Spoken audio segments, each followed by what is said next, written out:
गांधी ने कहा था, किसी देश की महानता और उसकी मौलिक प्रगति को इस बात से आंका जाता है कि वहां के लोगों का पशुओं के प्रति व्यवहार कैसा है। हमने कई सरकारी स्कूलों की पिछले दिनों खबरें देखी, कैसे सरकारी स्कूलों के जर्जरित भवन थे और अब उन्हें कैसे रिपेयर करवाने की कामगिरी की जा रही है। लेकिन आज युग अभियान टीम आपको उनके लिए बताने जा रही है जो खुद नहीं बोल सकते और आपको ही उनके लिए आवाज उठानी होगी।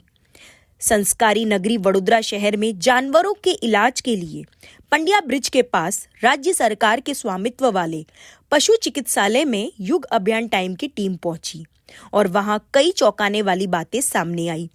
पशु चिकित्सालय भवन काफी समय से जर्जर हालत में है। सवाल ये है कि यदि पशु चिकित्सालय के जर्जर भवन में कोई हादसा हो गया तो इसका जवाबदार कौन होगा।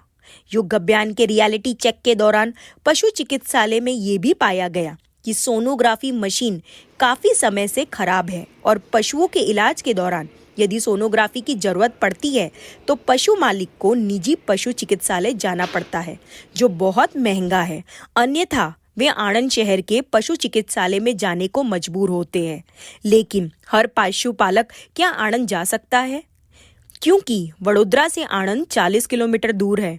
बड़ा सवाल ये है कि ये सोनोग्राफी मशीन कब शुरू होगी।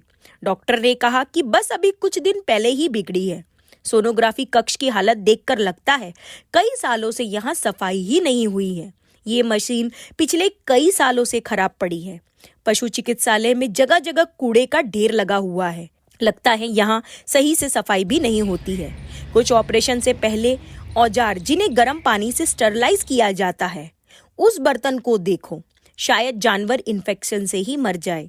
अब राज्य सरकार ऐसे में क्या कदम उठाएगी। पशुपालन विभाग के उप निर्देशक डॉक्टर प्रवीण चावड़ा के मुताबिक पशु चिकित्सालय भवन का निर्माण वर्ष 1977-78 में हुआ था और पिछले 2 साल से भवन की मरम्मत के लिए निर्माण विभाग और सरकार से पत्राचार चल रहा है और उनकी मांग है कि जल्द से जल्द जर्जर भवन की मरम्मत कराई जाए। नई सोनोग्राफी मशीन आने तक परेशानी रहेगी, फिर सब कुछ ठीक हो जाएगा। लेकिन ऐसा नहीं है। इतना बड़ा हॉस्पिटल, लेकिन क्यों कोई फैसिलिटी नहीं है।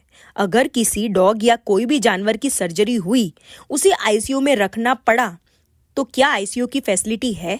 नाम के लिए तो यहाँ पर सब कुछ है। हॉस्पिटल सुबह 11 बजे बंद हो जाता है और 3 से 5 में केवल इमरजेंसी केस ही लिए जाते हैं।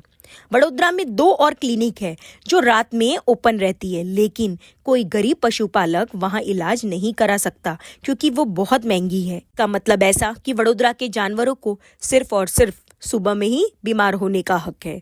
और क्यों इतने बड़े हॉस्पिटल में जानवरों के लिए ब्लड टेस्ट की कोई सुविधा नहीं है। अगर किसी की सर्जरी से पहले ब्लड टेस्ट की जरूरत पड़ी तो उन्हें प्राइवेट में भेजा जाता है। क्यों इतने बड़े पशु चिकित्सालय में जरूरत की फैसिलिटी का अभाव है? कौन है इनके असुविधाओं के लिए जवाबदार? पशु चिकित्सालय में फायर सेफ्टी के कुछ इंतजाम नहीं नजर आए। जैसे हॉस्पिटल में इतने सूखे पेड़ पौधे पत्ते हैं, यदि किसी कारणवश आग लगने की घटना हो जाए तो प्राथमिक स्तर पर आग बुझाने का कार्य कैसे किया जाएगा? इनकी जवाबदारी किसकी होगी? कौन है हॉस्पिटल का इंचार्ज? किसके अंडर आती है इसकी जवाबदारी?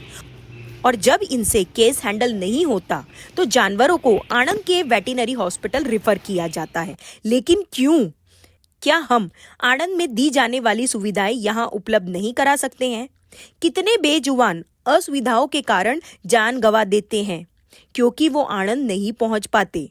वडोदरा से आणंद जाना समाधान नहीं है।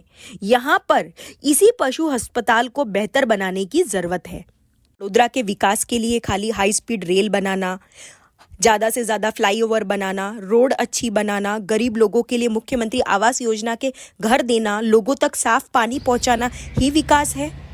ऐसे बेजुबान जानवरों के विकास का सरकार कब सोचेगी?